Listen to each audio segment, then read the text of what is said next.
So how happy is the family in All Happy Families? Well, let's talk about it now.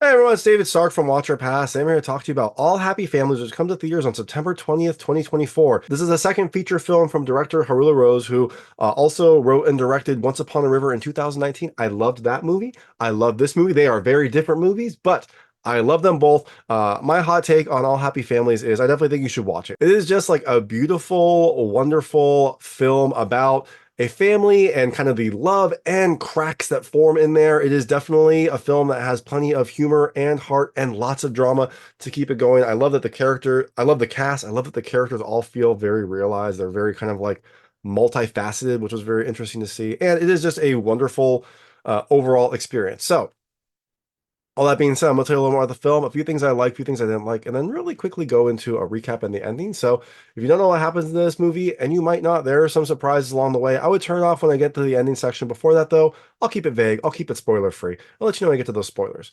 So All Happy Families really focuses on Graham, who is the baby in the family. He's the younger brother, although I think he's probably like 40 or so. He is definitely not young, but he is the youngest in the family. He's kind of stuck in a rut. He lives in their old family home. His brother Will, who is a successful actor, bought the home when their parents moved out. Graham lives in it. He's managing it. He's trying to get a renter for their apartment. Not going so well, mostly because he's not putting in the effort. But he is kind of like going through the motions. He is still trying to act, although he's never really broken out. He's trying to write, although his scripts aren't getting picked up. He just feels like he is kind of stuck. But then some family events happen, and a new potential tenant comes into his life that might change his overall outlook. So, things I liked about this movie. The first, I love the cast. It's a great cast. It's a really, really fun cast. I love Josh Radnor in this as Graham. He kind of is a very relatable, fun character. Becky Ann Baker was great as the mom, Sue. She is a lot of fun to see. And Rob Huebel as the older brother, Will, is a lot of fun too. I liked his character. His character is definitely a cause of a lot of the drama, but his character was also fun. And finally, John Ashton as a dad.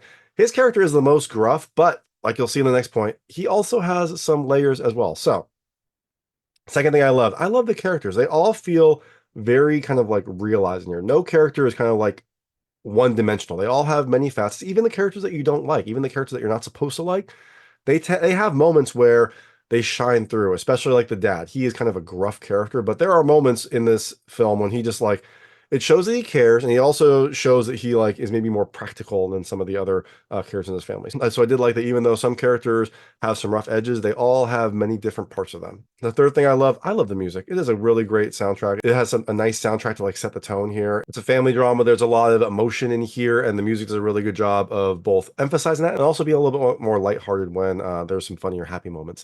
Fourth thing I liked the drama. There is a ton of family drama. It kind of forms the basis of this movie, all the different interactions between the family and some of their positives and negatives. And if you're interested in that, if you're interested in like a character-driven family drama, then this was going to be for you. The fifth thing I liked the humor. It is not a like laugh out loud movie, but there are several very funny moments, kind of like a dry sense of humor. Some of the like interactions between the characters are humorous. Some of the kind of like things that are said are pretty funny.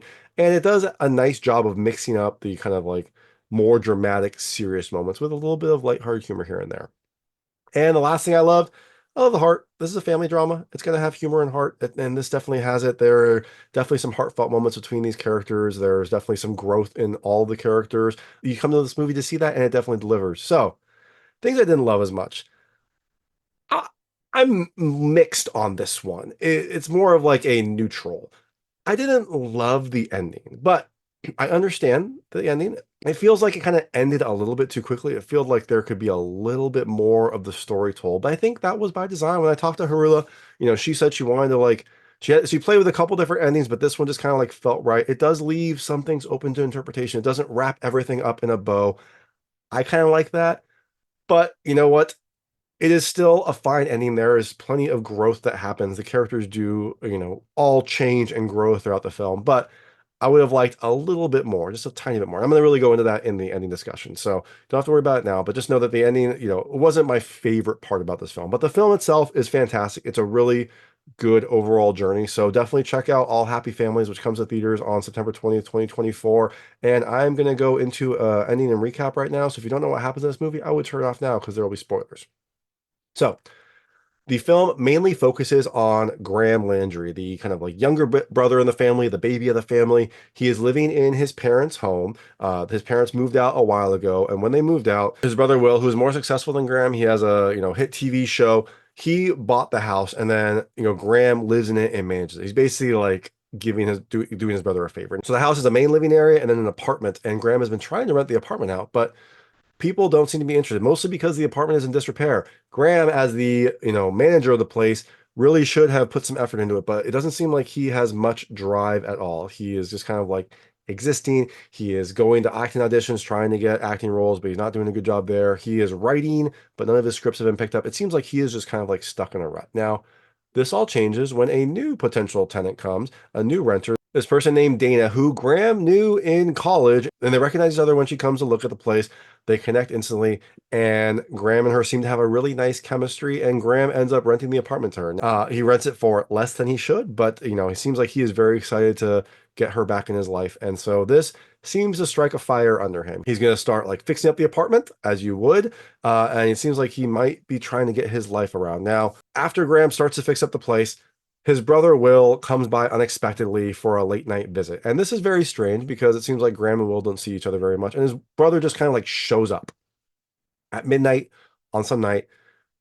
Graham is there. They talk. They hang out for a little bit. It seems like they are not super close. They are brothers. They clearly love each other, but it seems like they don't have the best rapport. Now, not only does Will come by the house, both of the parents, Sue and Roy, come over to help fix up the place. So again, Graham is like 40. He should be able to fix up this place on his own, but his parents are coming in to help him get this place ready. Now, they all gather, they all start interacting, and some cracks start to form pretty quickly. Now, they all get started fixing up the apartment, and it seems like Graham and Sue are pretty close, and Will and Roy are fairly close. They're kind of like both fixing it in their own way. And Sue is talking to Graham, and Sue has just retired. She's worked for this person named Jerry. He seems to be in real estate for like, I don't know, 30 something, 7 something odd years.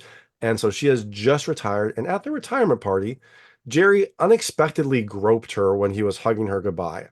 You can't tell if that is like something he has done in the past or something that he did, in the heat of the moment, but it bothered Sue, but she tried to like pass it off as nothing. Now, when Sue and Graham are fixing the place, Sue tells Graham about that because she just had to get it off her chest. She can't tell Roy. Roy is a very kind of like gruff individual. And so she just needed to tell someone, and she tells Graham. So now Graham has this secret. Also, it seems like Sue and Roy, they may not be the best pair. It seems like Sue doesn't actually really like Roy that much. Roy is gruff. Roy is kind of callous. He doesn't seem to like care that much about Sue, although he clearly does. But like there were like some comments and things like that that happen where it seems like maybe Sue and Roy don't get along very well. Like one point, Sue is reading a book and Roy comes home from a bar and he's drunk. She probably doesn't want to interact with him when he's drunk, but like when she hears him coming up the stairs, she like pretends like she's asleep. Also, Sue is going to start traveling a lot because she, wants to travel. She wants to get out there. And Roy's not coming. Sue's going to go to Italy and Roy is going to stay home, which is very odd. You would think that, now that Sue's retired, they would travel together, but I guess that's not what's going to happen. Roy is still working, and so he's not going to come. So a lot of little things here that make it seem like Sue and Roy aren't the best pair. Roy is apparently still working at a store.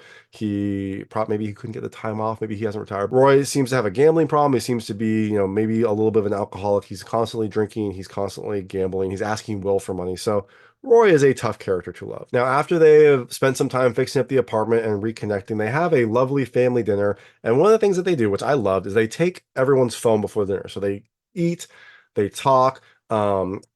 Will tells everyone about his son, now daughter, started a transition, so she is now Evie. And so he tells them about her. And as you'd imagine, Roy says something like gruff about this. He said, like, well, she was always a stranger, which is not the right thing to say, obviously. I did like how the rest of the family just fully accepted her, like, didn't ask any questions or, like, didn't, just were like, oh, like, that's fantastic. Like, I'm glad that she's happy, things like that. Roy, not so much.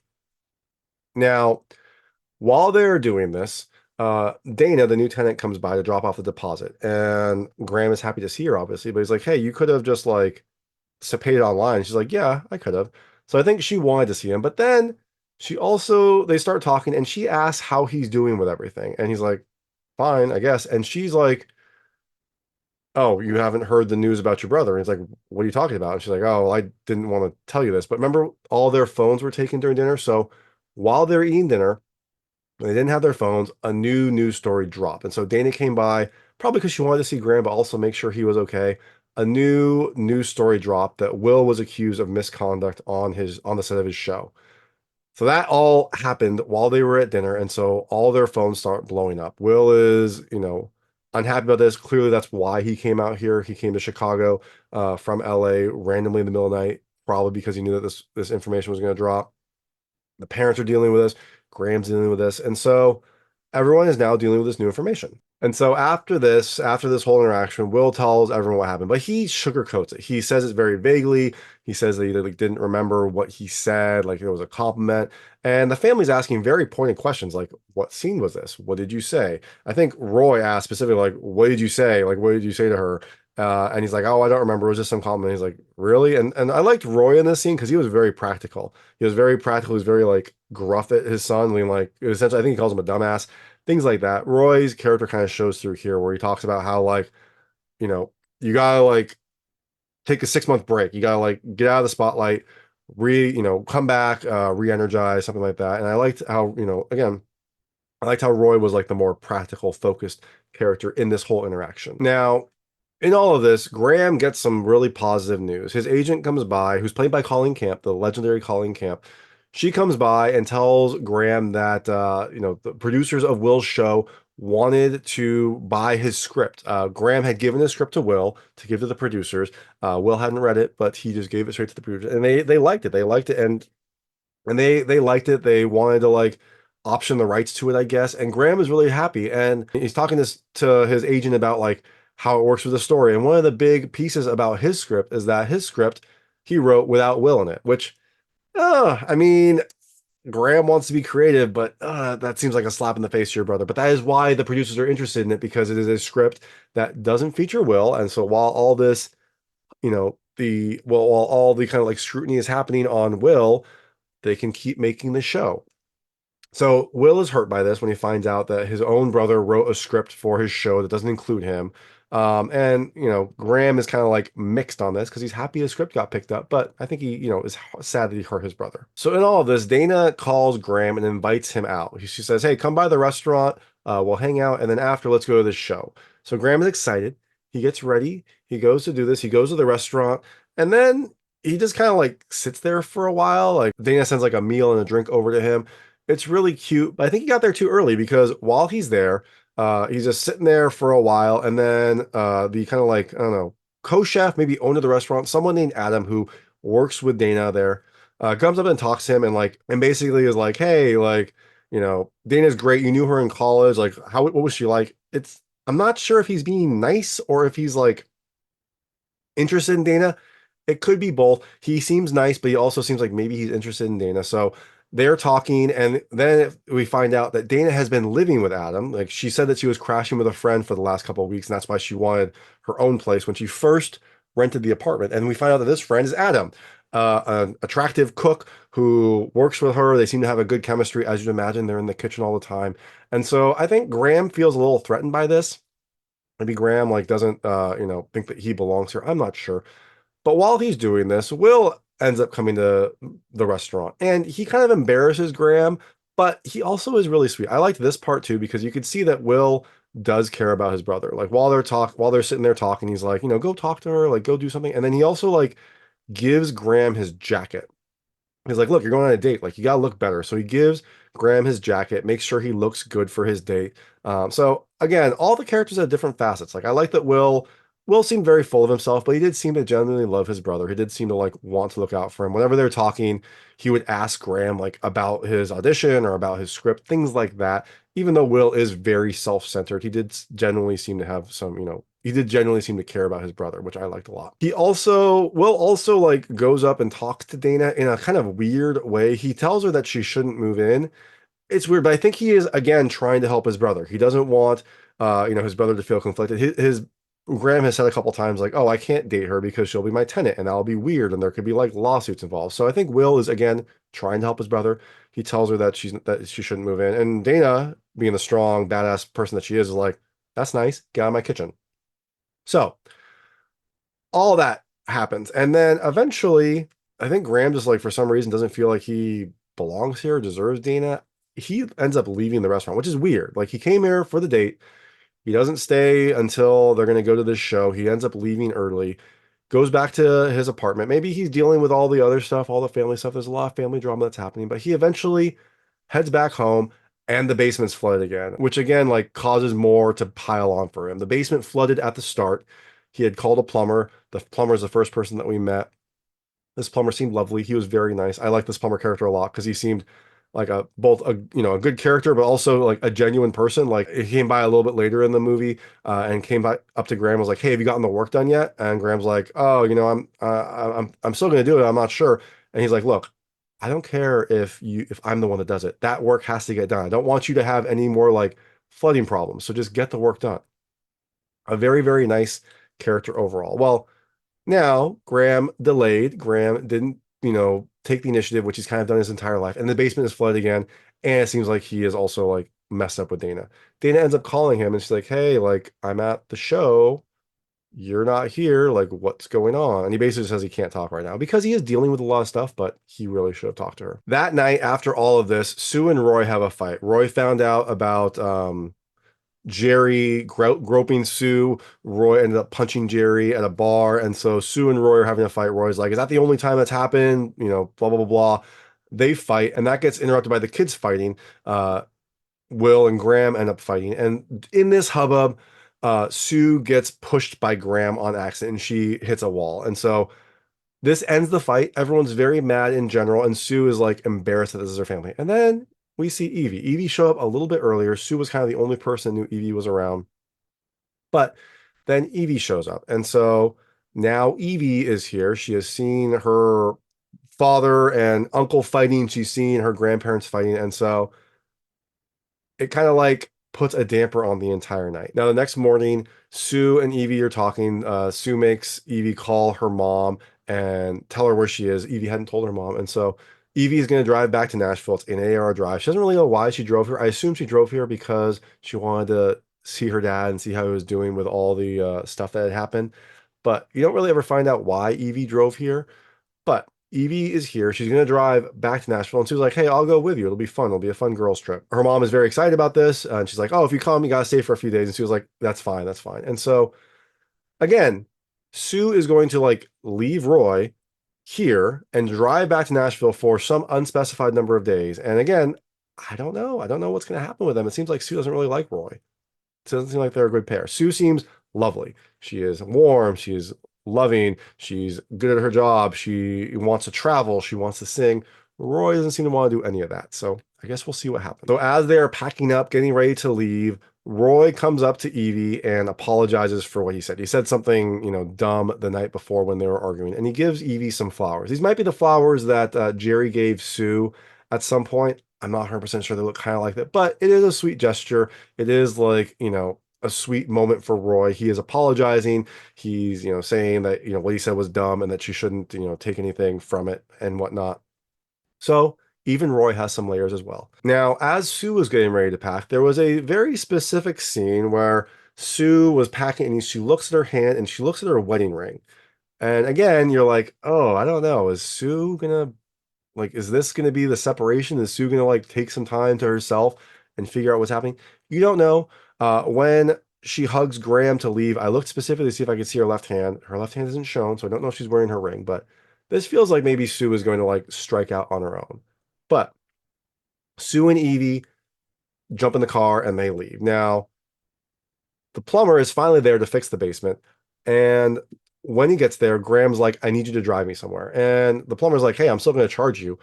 Not a smart decision on Graham's part. He should have taken an Uber. An Uber would be way less expensive than a plumber. I assume a plumber charges like $150, $200 an hour. He should not do that. He should have gotten an Uber. But he tells the plumber they need to drive. He's going to go to Dana's place. So they drive to Dana's place. He gets there. He said that like he likes her and he wants to spend more time with her, and that seeing her in her element did something to him. He's been stuck in a rut, and now because of her, he wants to like move on with his life and keep moving forward. So she tells him that she's drawn to drama and she's not sure if that she likes him or the drama. But then they kiss. It's a sweet kiss. And so it seems like they are going to start dating. And I guess maybe she's going to keep renting the apartment, but we'll see her for how long. Maybe she'll move in to Graham's place eventually. And that is the movie. After they kiss, Graham gets back in the plumber's van and they drive away. So that is all happy families. Now, during the credits, we do see some scenes from the follow-up. We see Sue and Evie driving. We see Will kind of like on a boat, it seems, like thinking. Roy is going through the garage trying to like clean that out because that has to get cleaned up too. And Graham and Dana are hanging out. Dana seems to have a dog. I hope she disclosed that when she got this apartment because she seems to have a dog. I don't know if it's a pet-friendly apartment, but it seems like Graham and Dana are doing okay. So, again, I love this movie. I thought it was a really fun movie. I love the characters. I love the drama. I thought it was really well written. I thought it was really nice and layered. But again, the resolution, I wish that there was a little bit more resolution. I understand keeping it open, keeping it up for interpretation, but like, I was curious. Did Sue and Jerry have a thing? We don't ever find out. It seems like, you know, was that grope a random grope or was that some like continuation of something that happened in the past? We don't ever find out. Is Roy going to be okay? Are Sue and Roy going to be okay? I don't know. It seems like Sue wants to go in a very different direction than Roy. It seems like she will probably be pursuing that, given that she is now driving to Nashville for a bunch of days, then going to Italy without her husband. It seems like Sue is going to be living her life. We'll see if Roy comes along. And is Roy okay? Is Roy okay with this new scenario? I don't know. He has gambling addictions. He is in debt all the time. It seems like he is not very good with his money. We will see what happens there. Is Will okay? Is Will going to be okay? The incident that happened, is he going to be able to weather this storm? Is he going to be able to come back to his show? And is he okay with his brother essentially writing him off? I don't know. And are Graham and Dana going to survive when it lasts? I don't know. And also, is the basement fixed? I assume it is, but we don't know. We don't know if the basement is fixed. So all these questions, all these things that are happening, all these things that it would be nice to know about. I wish there was a little bit more resolution, just like maybe a scene with Phil leaving the basement saying, all right, it shouldn't happen again. Maybe like Dana moving in with Graham would be nice. Like Will maybe traveling. I don't know, something to kind of like give us a little bit more context. But that's fine. The ending is an ending. It just leaves a little bit open to interpretation. But that is all Happy Families. It's coming to theaters on September 20th, 2024. Definitely think you should watch it. I really enjoyed this film. I thought it was really, really well done. So if you do check it out, let me know what you think. Let me know what you liked and didn't like. I would love to hear it. And thanks so much for watching. If you like this review, please like and subscribe to this channel. It helps me out a lot. Make sure all my new content goes straight to you. Thank you.